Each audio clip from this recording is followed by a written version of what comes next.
kıymetli Müslümanlar, basın açıklamasına davet ediyoruz inşallah. Bugün Dünya Kudüs ve Mescid... Evet kıymetli Müslümanlar, basın açıklamasına davet ediyoruz hepiniz. Dünyanın her tarafındaki Müslüman coğrafyasındaki kardeşlerimizin yalnız olmadıklarını gösterelim. Dünya Kudüs Günü. Dünya Kudüs Günü olarak tüm dünyada bugün hamd alemlerin Rabbine, salat ve selam Allah'ın Habibi, Risaletin zincirinin son halkası olan Hazreti Muhammed Mustafa'ya sallallahu aleyhi ve selleme olsun. Gökteki yıldızlar hükmünde olan seçkin eshabına, pak ehli beytine ve onun yolunu takip eden tevhid ehlinin üzerine olsun. Bismillahirrahmanirrahim.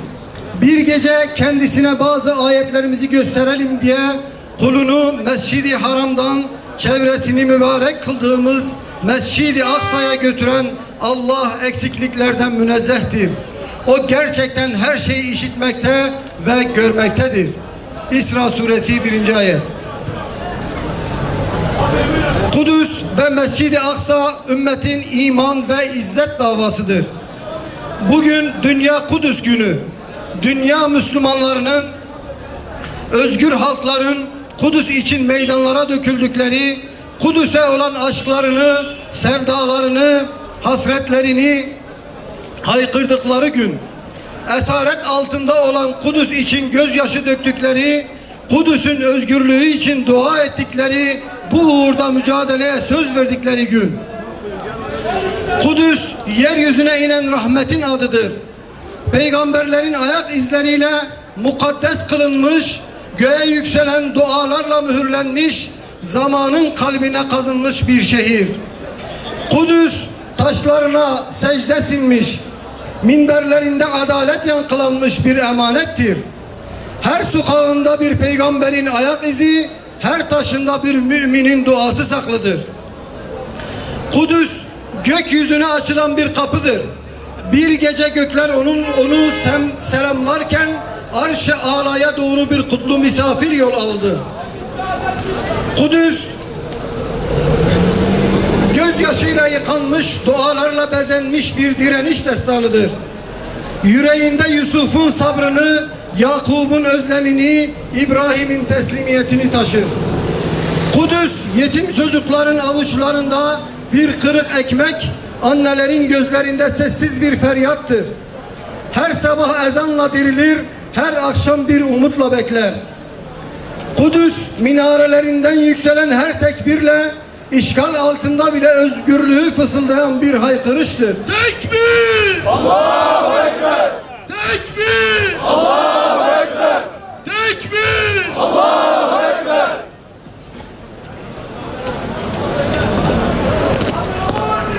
Onu esir almak isteyenler taşlarında yankılanan hakikati duymaktan acizdirler. Kudüs müminlerin imtihanıdır. Sessiz kalırsak yetim kalacak. Sahip çıkarsak şahit olacak. Kudüs yeryüzünde adaletin yankılanacağı günü bekleyen bir müjdedir. Zira Allah'ın vaadi haktır. Zalimler nasıl bir inkılapla devrileceklerini yakında bileceklerdir. Kudüs direniştir. Dua ile bekleyiştir. Adaletle gelecek olan zaferin kapısıdır. Kudüs yeryüzünün en mukaddes şehirlerinden biridir. Burası peygamberlerin ayak bastığı, vahyin nazil olduğu ve İslam'ın kıblesi olan Mescid-i Aksa'nın bulunduğu beldedir. Kudüs yüzyıllardır müminlerin kalbinde yer eden kutsal değerlerin ve ilahi hikmetin sembolüdür. Mescid-i Aksa sadece bir ibadet yeri değil, aynı zamanda peygamberlerimizin adımlarının izlerini taşıyan, ruhları aydınlatan bir mihmandır. Bugün Müslümanların onur ve izzetini temsil eden Kudüs, zalim Siyonist işgalcilerin kirli elleri altında inim inim inlemektedir. Filistin halkı 1948'den bu yana sistematik zulüm, katliam ve sürgünlerle karşı karşıya bırakılmıştır. Özellikle son gündemde Gazze'de yaşanan insanlık dışı saldırılar, sivil yerleşim yerlerinin bombalanması, hastanelerin ve ibadethanelerin hedef alınması, Siyonist rejimin vahşetini bir kez daha gözler önüne sermiştir. Kahrolsun Amerika, kahrolsun İsrail. Kahrolsun Amerika, kahrolsun İsrail, kahrolsun Amerika, kahrolsun İsrail. Siyonist işgalciler bir yandan Filistin'in kalbinde yer alan Kudüs'ü ve çevresindeki kutsal mekanları gasp ederken diğer taraftan da Gazze'de katliam ve yıkımla Müslümanların kanını akıtmaktadır. Ne yazık ki bu zulümler yalnızca işgalcilerin değil, onlarla her türlü desteği sağlayan emperyalist güçlerin de eseridir. Başta ABD olmak üzere birçok batılı ülke işgalcileri silahlandırılmakta, ekonomik ve diplomatik koruma sağlanmaktadır. Uluslararası kamuoyu ise bu insanlık suçları karşısında sessiz kalmaya sürdürmektedir. Kudüs davası yalnızca Filistin halkının değil, tüm Müslümanların ve mazlumların davasıdır. Mescid-i Aksa'nın özgürlüğü için mücadele etmek her müminin görevidir. Peygamber Efendimiz sallallahu aleyhi ve sellem şöyle buyurmuştur: Mescid-i Aksa'ya gidin ve orada namaz kılın. Eğer oraya gidemezseniz kandillerinde yakılmak üzere zeytinyağı gönderin. Aksa üzülme, ümmet seninle. Aksa üzülme, ümmet seninle. Aksa üzülme, ümmet seninle. Hiç kuşkusuz Kudüs'ün kurtarılması Müslümanlar için, İslam ümmeti için dini bir görev olmakla birlikte bir varlık yokluk savaşıdır da. Çünkü başta Amerika olmak üzere dünyanın egemen şeytani güçlerinin desteğini arkalarına alan Kudüs işgalci Siyonist Yahudiler sadece Kudüs ve Filistin'e değil, geniş İslam coğrafyasına da gözlerini dikmiş durumdadırlar. Aksa tufanı sonrası yaşananlar İslam ümmetine verilmişi bir fırsat gibidir. Filistin'in kahraman evlatları Aksa tufanı ile birlikte Siyonistlere karşı büyük bir cephe açmış durumdadır. Bu cephe gittikçe daha da geniş bir coğrafyaya yayılmış bulunmaktadır. Bu cepheye koşan İslam'ın kahraman evlatları en azizlerini, büyük komutanlarını feda etmekten, kadın, erkek, çocuk on binlerce şehit vermekten çekinmeden cihatlarını sürdürmekte, Kudüs kurtarılıncaya kadar durmayacaklarına dair Yüce Allah'a söz vermektedirler. Bizler peygamber sevdalıları ve Özgür Kudüs platformu olarak bu mukaddes cihada, ümmetin kurtuluş savaşında Kudüs ve Filistin, Gazze'nin özgürlük mücadelesine her şekilde, her platformda, her ortamda canımızı ve malımızla destek olacağımıza söz veriyor. Asla geri durmayacaklarına dair Yüce Allah'a söz veriyoruz. Buradan, bu meydandan Dünya Kudüs gününde tüm İslam dünyasına çağrıda bulunuyoruz. Zaman zaman uyanma, silkinme zamanıdır. Bir an bile gaflette kalma lüzumsuz kalmamıştır. Kudüs'ün kurtuluşu için kıyam etmiş, feryatlarıyla ümmetin yardımına çağıran kahraman kardeşlerimizin imdadına koşma, bir yardımcı yok mu diyen mazlum, mustazaf, kadın ve erkekler, çocuklar için ayağa kalkma zamanıdır. Ey Müslümanlar, İslam ümmeti, ey mümin erkekler, kadınlar, gençler, yaşlılar, ey onur ve izzetini yitirmemiş vicdan sahibi, özgür insanlar, ey Kur'an'ın yüce kelamına iman edenler, ey Resul-i Kibriya'nın sünnetine tabi olma arzusunda olanlar, Kudüs'ün kurtuluş savaşı başlamış bulunmaktadır. Allah'ın salih kulları cihadı kuşanmış. Kudüs işgalcisi Siyonistler ve destekçileri olan Haçlılar ile savaşa tutuşmuşlardır. Onlara yardım edin. Kudüs davasının savaşçılarına yardım edin. Tekbir! Allahu Ekber!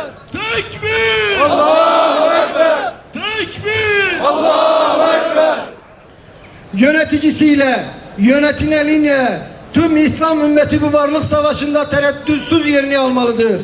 On binlerce şehit verme pahasına, şehirlerinin yerle bir olması pahasına, evsiz, barksız ve aç çıplak kalma pahasına, Aksa tufanı destanıyla Siyonist cephe karşısında tarihin en büyük direnişi başlamış bulunan kardeşlerimiz bizleri bekliyor. İslam ümmetini bekliyor. Bu iman küfür savaşına, hak batıl savaşına, Furkan savaşına malımızla, canımızla, dilimizle, boykotumuzla katkıda bulunup Kudüs'ün kurtuluşu yolunda zafer dolu günlere yürüyelim. Bu vesileyle tüm Müslümanların Kudüs gününü tebrik ediyor. En kısa zamanda bugünün özgür Kudüs'te ve Mescid-i Aksa'da kutlanmasını Yüce Rabbimden niyaz ediyorum. Bu dava uğrunda mücadele eden ve bedel ödeyen tüm kardeşlerimizi rahmet ve minnetle yad ediyoruz. Rabbimiz bizleri de bu yüce dava uğruna mücadele eden en şerefli kullarından eylesin inşallah. Tekbir! Allahu Ekber! Tekbir! Allahu Ekber! Tekbir! Allahu Ekber! أعوذ بالله من الشيطان الرجيم بسم الله الرحمن الرحيم الحمد لله رب العالمين والعاقبة للمتقين ولا عدوان إلا على الظالمين والصلاة والسلام على رسولنا محمد وعلى آله وصحبه أجمعين اللهم يا ربنا تقبل منا إنك أنت السميع العليم وتب علينا يا مولانا إنك أنت التواب الرحيم واعف عنا يا كريم واغفر لنا ذنوبنا بفضلك وكرمك يا أكرم الأكرمين ويا أرحم الراحمين اللهم انصر إخواننا في غزة أهل العزة والكرامة والبطولة اللهم انصر المجاهدين في كل مكان وانصر المجاهدين في فلسطين وحول القدس الشريف والمسجد الأقصى وحرر المسجد الأقصى وارزقنا الصلاة فيها يا رب العالمين اللهم احفظ القسام وثبتهم على الجهاد وانصرهم على من عاداهم وقهر اليهود الصهيوني ومن معهم من الخونة يا قهار ووحد صفوف المسلمين يا أرحم الراحمين. Dünya Kudüs günü bütün Müslümanlara mübarek olsun. İlahi ya Rabbi, Kudüs için Gazze'deki kardeşlerimize direnme gücü ver. Sabır ve sebat ihsan eyle. Tüm dünya Müslümanlarına ve senin dininin izzeti için, Kudüs için mücadele eden tüm İslam mücahitlerine yardım et. Gazze'de, Suriye'de, Lübnan'da, Yemen'de, Afganistan'da, Doğu Türkistan'da, Arakan'da ve daha dünyanın her tarafında senin adını yüceltmek için mücadele eden kardeşlerimize yardım et. Onlara zaferler ihsan eyle.